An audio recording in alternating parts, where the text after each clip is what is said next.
श्री दत्त जयंतीनिमित्त नाशिकच्या गोदाकाठावर वसलेल्या प्राचीन श्री एकमुखी दत्त मंदिरात आज सकाळपासूनच भाविक भक्तांची मोठी गर्दी पाहायला मिळाली।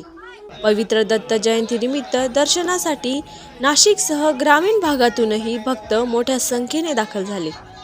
या निमित्ताने मंदिर परिसर आकर्षक फुलांच्या सजावटीने सजवण्यात आला असून दिवसभर विविध धार्मिक विधी, पूजन आणि मंत्रोच्चारांच्या ध्वनीने वातावरण पवित्र झाल्याचे जाणवले। शतकांपासून दत्त भक्तांसाठी हे मंदिर श्रद्धेचे प्राचीन आणि महत्त्वाचे केंद्र राहिले आहे। दत्त जयंतीनिमित्त येथील सर्व कार्यक्रम अत्यंत भक्तिभावाने पार पडत आहेत। आज पहाटेपासून दत्त महाराजांचा लघुरुद्र अभिषेक झालेला आहे। त्यानंतर संध्याकाळी 6:15 वाजता दत्त जन्माचं नियोजन आहे। संध्याकाळी 6:15 वाजता दत्त जन्म झालं का महाआरती होईल व भाविकांच्या दर्शनासाठी मंदिर खुलं असणार आहे रात्री 2-1 वाजेपर्यंत। उद्या 8 तारखेला दत्त याग विश्व कल्याणार्थ दत्त महाराजांचा 1 दिवसाचा दत्त याग आहे।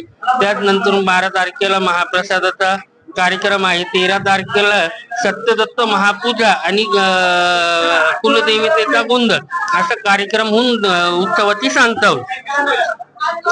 तिचा खूप खूप शुभेच्छा। 27 तारखेपासून दत्त जन्मोत्सवाचे विविध कार्यक्रम भाविकांच्या सहभागात पार पडत आहेत।